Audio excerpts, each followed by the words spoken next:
हम बात करने जा रहे हैं विनिवेश की या कह लें निजीकरण की, क्योंकि अब मोदी सरकार ने जिस तरह की नई नीति सामने रखने का प्रस्ताव रखा है उसमें तमाम पीएसयू कंपनियों के निजीकरण की बात सिद्धांत रूप में शामिल है। लेकिन व्यावहारिक रूप में ये बातें कितनी आगे बढ़ पाएंगी, इसको समझने के लिए उस व्यक्ति से बेहतर कोई नहीं हो सकता जिन्होंने एनडीए 1 के दौर में विनिवेश की पूरी प्रक्रिया को संभाला था विनिवेश सचिव के रूप में। प्रदीप बैजल हमारे साथ जुड़ रहे हैं जो एनडीए 1 में विनिवेश सचिव के रूप में इस प्रक्रिया को आगे देख रहे थे। बैजल जी, आपका स्वागत है। आपका मैं साल 2002 का एक इंटरव्यू पढ़ रहा था और उस समय आप विनिवेश सचिव थे। उसमें आपने बताया था कि 98-99 की विनिवेश नीति जो बनी उसके अनुसार सरकार सिर्फ 2 क्षेत्रों में, परमाणु ऊर्जा और रेलवे, ये 2 रणनीतिक क्षेत्र होंगे जिनको छोड़कर बाकी सारे क्षेत्रों से बाहर निकल जाएगी। अभी जो नई प्रस्तावित पीएसयू नीति है जिसके बारे में जिक्र किया वित्त मंत्री निर्मला सीतारमण ने 17 मई की अपनी प्रेस कॉन्फ्रेंस में, क्या वो भी इसी तरह की बात कर रही है? नीति में कहा है कि कुछ क्षेत्र जो कि गवर्नमेंट डिफाइन करेगी उसमें निजीकरण नहीं होगा, बाकी सब क्षेत्रों में होगा। 98-99 की विनिवेश नीति थी, उसमें भी यही कहा गया था कि रणनीतिक क्षेत्र 2 होंगे, उनको छोड़कर बाकी सबसे बाहर निकल जाएगी। और यही बात वित्त मंत्री निर्मला सीतारमण ने अब कही है। तो क्या दोनों बिल्कुल एक जैसी सोच को आगे बढ़ा रही है? एक ही तरह की बात की जा रही है, लेकिन जब ये नीति आएगी और जब ये नीति कार्य करना शुरू करेगी तब हमको मालूम होगा कि गवर्नमेंट किस डायरेक्शन में जाना चाहती है। अभी कुछ स्पष्ट नहीं है। कई सालों से कहा जा रहा है कि निजीकरण होगा, लेकिन निजीकरण का स्वरूप क्या होगा? जैसे कि पहले काफी निजीकरण हुआ था जिसमें सिर्फ शेयर्स बेचे गए थे, मेरी समझ में उसका कोई अर्थ नहीं है। और बाकी है कि जिसमें कि कंट्रोल भी बेचा गया था, कंपनी का कंट्रोल। अब वो किस तरह की नीति आएगी वो कुछ अरसे में मालूम पड़ेगा। लेकिन जो रणनीतिक क्षेत्र होंगे, जो पुरानी 98-99 की विनिवेश नीति का मैं जिक्र कर रहा हूँ, उसमें सिर्फ रेलवे और परमाणु ऊर्जा को रणनीतिक माना गया। लेकिन आज की तारीख में जब सरकार रणनीतिक क्षेत्रों की स्ट्रेटेजिक सेक्टर्स की सूची बनाएगी तो आज की स्थितियों को देखते हुए आपको क्या लगता है किन किन क्षेत्रों को रणनीतिक माना जा सकता है? ठीक नहीं होगा मेरे लिए उस पर कोई कमेंट करना, क्योंकि गवर्नमेंट में इसके बारे में क्या थिंकिंग है और गवर्नमेंट इसको किस तरह करेगी वो जब नीति आ जाएगी तभी मालूम पड़ेगा। इस वक्त मैं एसोसिएटेड नहीं हूँ गवर्नमेंट से किसी फॉर्म में जो मैं आपको कुछ बता सकूं। नहीं, जरूरी नहीं है कि आप सरकार क्या सोच रही है उसको सामने रखें। आपकी दृष्टि में, आपकी नजर में आज की तारीख में कौन से क्षेत्र रणनीतिक माने जाने चाहिए? आपका अपना नजरिया क्या है?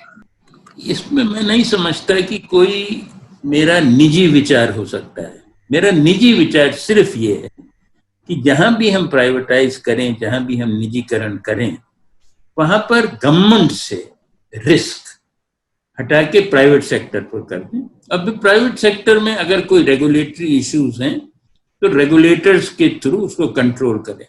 जब हम लोगों ने निजीकरण किया था तो बहुत सारी चीजें नहीं थी, कंपटीशन कमीशन नहीं था, एनसीएलटी नहीं था, बहुत सारे इंस्टीट्यूशंस नहीं आए थे। लेकिन अब हमारे यहाँ भी बहुत सारे इंस्टीट्यूशंस आ गए हैं जो प्राइवेट सेक्टर को कंट्रोल कर सकते हैं कि प्राइवेट सेक्टर कोई अनियमित काम न करे। तो इस वक्त स्थिति काफी फर्क है पुराने समय से। बाकी देशों में जो प्राइवेट सेक्टर का जो क्षेत्र है वो बढ़ता जा रहा है। चीन में भी, रूस में भी प्राइवेट सेक्टर का क्षेत्र बढ़ता जा रहा है, जो कि हमारे यहाँ भी बढ़ना पड़ेगा अगर हमें इकोनॉमी को सुधारना है। जी, एक सिद्धांत रूप में ये कहा जाता है कि सरकार आज की तारीख में व्यापार क्यों करे जब निजी क्षेत्र अपने आप में सक्षम है। ये आरोप भी लगता है कि जो पीएसयू कंपनियां हैं उन पर टैक्स पेयर का पैसा खर्च होता है। लेकिन वास्तविकता ये भी है कि जो कुल मिलाकर के सारी पीएसयू कंपनियों को देखा जाए तो वो अच्छे खासे फायदे में ही हैं और हर साल सरकार को उनसे बहुत भारी डिविडेंड मिलता है, लाभांश मिलता है। तो इसीलिए कुछ लोग ये आरोप लगाते हैं कि इनको बेचना परिवार के गहने बेचने जैसा है, फैमिली सिल्वर बेचने जैसा है। तो ये आरोप गलत है क्या? मैं लकी हूं कि मैंने प्राइवेटाइजेशन पर कोर्सेज किए हैं बहुत ज्यादा दुनिया भर में। इंग्लैंड में 1 साल का कोर्स किया था, अमेरिका में किया था, ये कोर्सेज वगैरह किए थे। जो फैमिली सिल्वर है, फैमिली गोल्ड है, वो हमारा दोनों क्षेत्रों में है, पब्लिक सेक्टर में भी है और प्राइवेट सेक्टर में भी। वो भी हमारे गोल्ड है, वो किसी और देश का नहीं है। तो ये कहना कि हम फैमिली सिल्वर को बेच रहे हैं, वो बिल्कुल गलत है। अगर हम प्रॉफिट्स की भी बात करें तो अभी की तो मेरे पास स्टडीज नहीं है, लेकिन जब हम कर रहे थे तब स्टडीज थी। इन्वेस्टमेंट के मुकाबले में जो हमें रिटर्न्स मिलते थे पब्लिक सेक्टर से, वो बहुत कम मिलते थे। और पब्लिक सेक्टर में बहुत सारी कंपनियां थी जो भारी लॉसेस में थी। तीसरी बात, जब बहुत सारी कंपनियां प्राइवेटाइज कर दी, जैसे कि बाल्को किया, हिंदुस्तान जिंक किया, मारुति किया, तो उन कंपनियों से गवर्नमेंट को रिटर्न बहुत ज्यादा हो गया, 100 गुना 50 गुना रिटर्न गवर्नमेंट को हो गया, by way of profits, by way of taxes, by way of dividend, by way of taxes. तो ये कहना बिल्कुल गलत है कि हम फैमिली सिल्वर बेच रहे हैं। फैमिली सिल्वर सब हमारे पास है। अगर हम चाइना की तरफ जाएं, जिन्होंने हमसे बाद में शुरू किया था और फिर बहुत जोर शोर से किया था, उन्होंने तो कई कंपनियों में ओनरशिप भी नहीं बदली थी, लेकिन प्रैक्टिसेस प्राइवेट सेक्टर की कर दी थी, कंट्रोल प्राइवेट सेक्टर का कर दिया था। तो उनको रिटर्न्स बहुत मिले और उसी की वजह से कुछ ही सालों में उनकी जीडीपी हमारे मुकाबले में 5 गुना ग्रोथ कर गई, इंडिया के मुकाबले में, जबकि इंडिया की जीडीपी 1 गुना ग्रोथ की। तो ये बहुत कॉम्प्लेक्स इश्यूज हैं जिनको देखना पड़ेगा ये डिसीजन लेने के समय। सिद्धांत रूप में ये कहना समझ में आता है कि ठीक है, सरकार व्यापार न करे, लेकिन जब आप विनिवेश करने के लिए आगे बढ़ते हैं, पीएसयू कंपनियों को प्राइवेटाइज करने के लिए खास करके आगे बढ़ते हैं, आप पार्शियल डिसइन्वेस्टमेंट करते रहें, 5% 10% बेचते रहें, उसमें दिक्कत नहीं होती। वो यूपीए 1 के दौर में भी हमने देखा, यूपीए 2 के दौर में भी देखा कि कहीं पे 5% 10% बेचते रहे। लेकिन जब आप निजीकरण की बात करते हैं तो वहां पर गाड़ी बड़ी अटक जाती है। और अगर आप मोदी सरकार के 6 साल भी देख लीजिए, एक भी पीएसयू का निजीकरण वो नहीं कर पाई, बावजूद इसके कि सिद्धांत रूप में वो यही मानते हैं कि सरकार व्यापार क्यों चलाए। मुझे नहीं लगता है कि सिद्धांत रूप में ये मानते हैं। वो डिले हो रही है क्योंकि उसमें कुछ क्रूशियल निर्णय लेने हैं, और जैसा कि मोदी सरकार में हुआ है, हर केस में काफी स्क्रूटिनी के बाद, काफी एग्जामिनेशन के बाद फिर गवर्नमेंट आगे बढ़ती है। जी, लेकिन आज की तारीख में आपको लगता है कि बहुत बड़े स्केल पर, जिस स्केल की बात इस पॉलिसी में सिद्धांत रूप में रखी जा रही है, उतने बड़े स्केल पर प्राइवेटाइजेशन करने के लिए अनुकूल माहौल है? माहौल तो गवर्नमेंट ही बनाती है, माहौल तो परफॉर्मेंस से बनता है। अब अगर जैसे कि हम एक बार देख लें, मारुति को देख लें। अगर जब हमने शुरू में जब बेचने का विचार किया था तो उसका शेयर प्राइस अगर 30 रुपए था तो आज वो 5,000 रुपए है। अगर हम बाल्को को देखें तो तब अगर 2 रुपए का प्रॉफिट होता था तो आज 500 रुपए का होता है, टैक्स वगैरह सब जोड़ के। तो जो परफॉर्मेंस है प्राइवेटाइज्ड कंपनी की, उस सब की जब स्क्रूटनी होगी तो मैं समझता हूं कि हम निजीकरण के क्षेत्र में बहुत तेजी से बढ़ेंगे। इसके अलावा आज फिस्कल डेफिसिट बहुत बड़ा इश्यू हो गया है, आज एनपीएस बहुत बड़ा इश्यू हो गए हैं। तो उसमें गवर्नमेंट को पैसा ज्यादा चाहिए इन्वेस्टमेंट के लिए हमारे देश में। फिर अगर आप और जाएं फॉरेन इन्वेस्टमेंट में, तो फॉरेन इन्वेस्टमेंट में भी लोग ज्यादा कंफर्टेबल फील करते हैं जब वो एक प्राइवेट कंपनी के साथ इन्वेस्ट करें। तो इसलिए निजीकरण की आजकल कंपल्शंस बहुत ज्यादा हो गए हैं पुराने टाइम के मुकाबले में। जी, आप बता रहे हैं कि निजीकरण एक जरूरत है, लेकिन समस्या ये है कि जब आप बेचने निकलते हैं, खास करके एक सरकारी संपत्ति को, तो आप चाहे जिस भी दाम पर बेचें, विरोधी आप पे आरोप लगाएंगे कि आपने बहुत सस्ते में बेच दिया। तो इसका क्या रास्ता है? देखिए, विरोधियों का काम है कि वो आपके ऊपर आरोप करें, लेकिन अगर आप, मैंने फिर कहा कि अगर आप परफॉर्मेंस देखें, जब हमने मारुति को प्राइवेटाइज किया तो बहुत ज्यादा आरोप लगे, लेकिन आज हालत ये है कि जो हमें उस वक्त मारुति का वर्थ 1 रुपए था, आज 1000 रुपए है। बाल्को का वर्थ अगर 10 रुपए था तो आज 500 रुपए है। तो इन चीजों को देखना होगा, और अब हमारी पॉलिटी में, हमारी इकोनॉमी में इन सब चीजों की समझ बहुत ज्यादा आ गई है उस टाइम के मुकाबले में। उस टाइम में हम बहुत ज्यादा डूबे हुए थे पुराना public sector, Heights of economy. हम कहते थे उस वक्त कि the heights of economy is public sector in India. नहीं, बिल्कुल गलत है। Heights of economy is not public sector in India. अब क्योंकि हमारे और आपके दिमाग में आजकल इन्वेस्टमेंट की बात बहुत हमारे दिमाग में आ रही है, ये जो रिलायंस में, जिसको कि बहुत लोग क्रिटिसाइज करते रहते थे, रिलायंस में जो कैपिटल जमा किया है फॉर इन्वेस्टमेंट इन इंडिया, वो किसी पब्लिक सेक्टर के साथ नहीं हो सकता था। वो पब्लिक सेक्टर की परफॉर्मेंस में इंटरनेशनल मार्केट्स का और नेशनल मार्केट्स का इतना कॉन्फिडेंस नहीं है जो कि रिलायंस में दिखाया है। और क्यों रिलायंस ही मैं क्यों कहूँ, एयरटेल में भी जो इन्वेस्टमेंट हुआ है, एयरटेल में भी जो परफॉर्मेंस है, एयरटेल में भी जो आगे की ग्रोथ की पॉसिबिलिटी है, तो वो इन कंपनियों में बहुत ज्यादा है, पब्लिक सेक्टर कंपनी में। क्योंकि मैं टेलीकॉम सेक्टर से हूँ, तो ये भी बता दूं कि जब मैंने चार्ज लिया टेलीकॉम सेक्टर में रेगुलेटर का, तो 90% of the telecom sector was public sector, और जब मैं छोड़ के गया तो 20% वाज पब्लिक सेक्टर, 20% ग्रो किया था।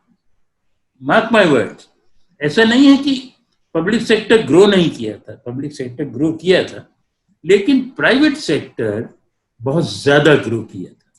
और इतने ज्यादा वैल्यूएशन हो गए थे टेलीकॉम में प्राइवेट कंपनीज के कि बहुत सारे ये स्कैम, वो स्कैम, ये क्रिटिसिज्म, वो क्रिटिसिज्म, लेकिन उसके बावजूद आपको और हमको मालूम है कि सेक्टर बहुत ज्यादा ग्रो किया।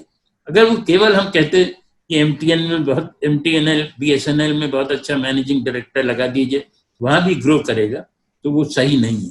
क्यों नहीं है सही? बिकॉज पब्लिक सेक्टर में जो नेचर ऑफ कंट्रोल्स हैं वो ऐसे नहीं हैं जो भारी एफिशिएंसी को सपोर्ट करे। जी, उसमें बहुत ज्यादा पब्लिक इश्यूज बीच में आ जाते हैं। जी, आपने अभी खुद ही जिक्र किया कि किस तरीके से जिन कंपनियों को एनडीए 1 के समय में बेचा गया, उनकी तब की शेयरों की कीमत क्या थी, आज कितनी बढ़ गई है, या तब उनका मुनाफा कितना था, आज कितना बढ़ गया है। तो लोग ये देखते हैं कि सरकार ने बाल्को को या हिंदुस्तान जिंक को जिस भाव पर बेचा, आज उस हिस्सेदारी की बाजार कीमत लगाएं तो बहुत ज्यादा बैठती है। तब ये सवाल उठता है कि क्या वाकई बहुत सस्ते में इनको बेच दिया गया था?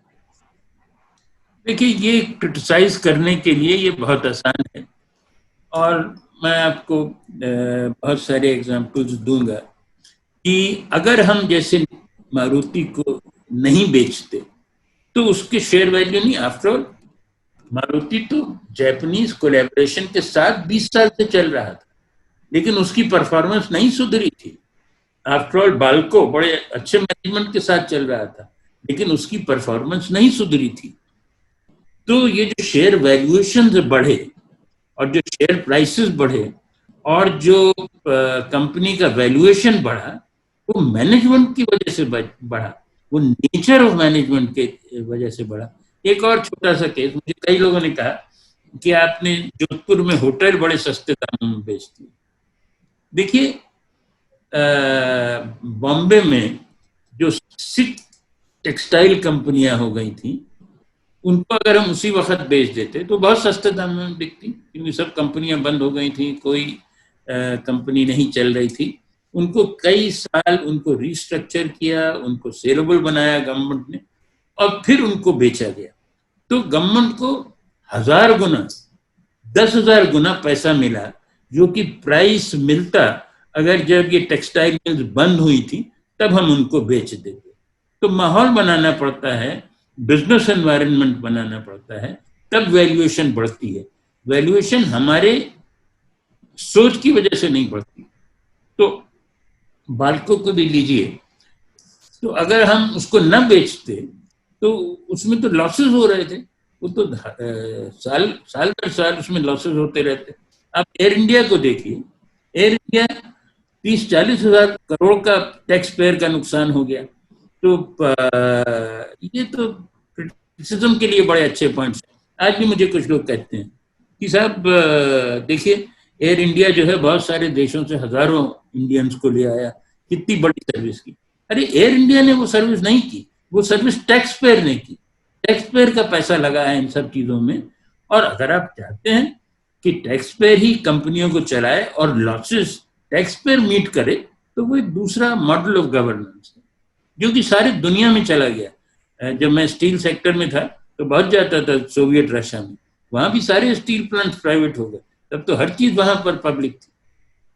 तो ये नेचर ऑफ मैनेजमेंट क्या होगा, इस पर डिपेंड करता है। ये हल्की बात है कि बहुत सस्ते बेच दिए गए क्योंकि आज दाम ज्यादा है, आज दाम ज्यादा है क्योंकि मैनेजमेंट।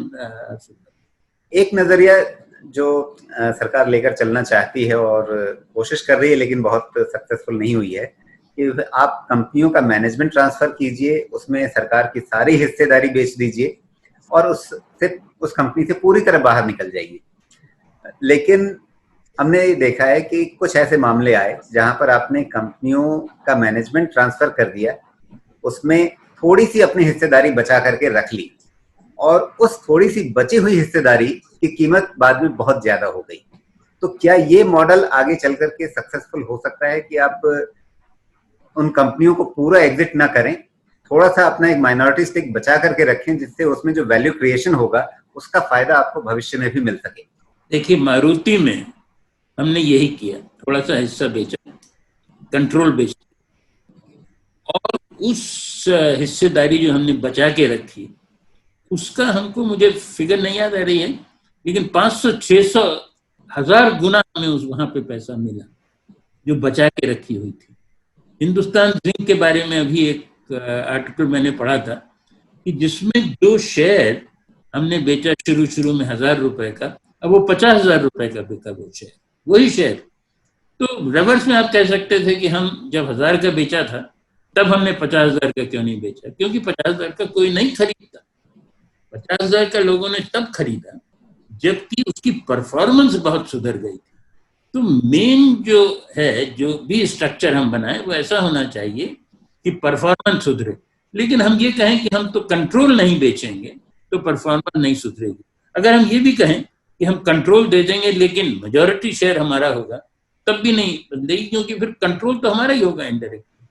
नहीं, मैं तो यहाँ दो स्थितियों की तुलना कर रहा हूँ कि आप 100% एग्जिट कर जाइए या आप मैनेजमेंट कंट्रोल भी दे दीजिए, मेजॉरिटी स्टेक भी दे दीजिए, लेकिन थोड़ा सा हिस्सा बचा के रख लीजिए जिससे फ्यूचर ग्रोथ का फायदा आपको मिल जाए। नहीं, वो कई कंपनियों में किया है और कई कंपनियों में वो फायदा मिला है, बहुत ज्यादा फायदा मिला है, वो किया है। मुझे याद है कि इंग्लैंड में बहुत जोर से बात होती थी कि गोल्डन शेयर रख लीजिए, जब हम ट्रेनिंग में थे वहां, गोल्डन शेयर रख लीजिए। गोल्डन शेयर क्या करता है? गोल्डन शेयर ये करता है कि जो main policies of the company है उस पर मेरा कंट्रोल है, मेरा मतलब गवर्नमेंट का कंट्रोल। लेकिन वो भी स्ट्रक्चर डिफेक्टिव है, क्योंकि अगर मेरा कंट्रोल है एक शेयर की वजह से, तो इसका मतलब है कि मैं इंटरफेयर कर सकता हूँ। और आपको भी मालूम है कि मुझे भी मालूम है कि कई बार जो गवर्नमेंट का इंटरफेरेंस है दैट इज परवर्स। जैसे कि मैं जिस सेक्टर को जानता हूँ, 2G का सेक्टर, उसमें जो गवर्नमेंट ने किया वो परवर्स।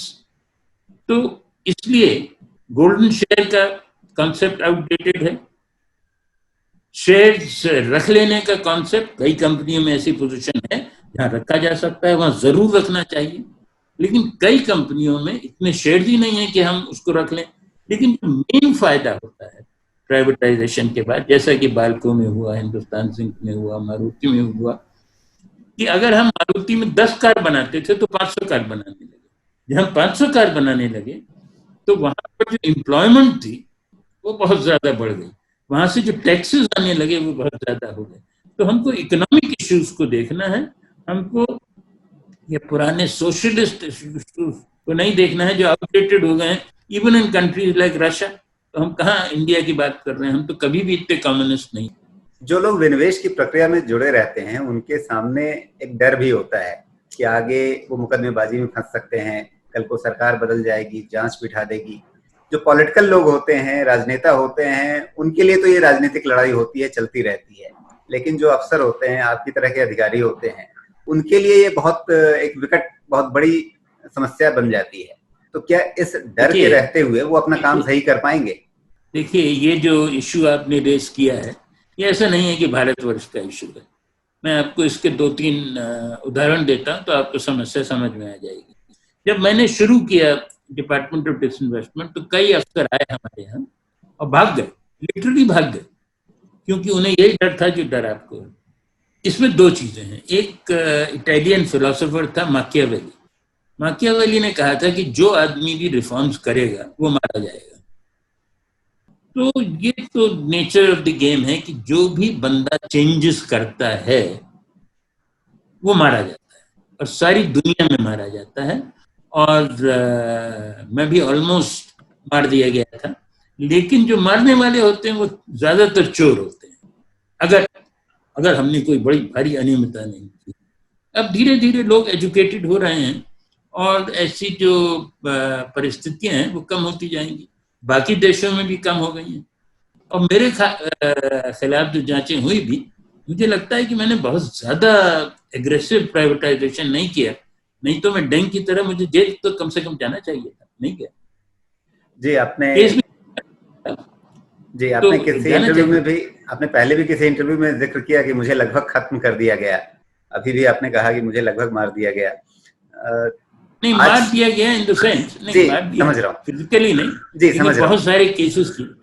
जी, वो बात समझ रहा हूँ मैं।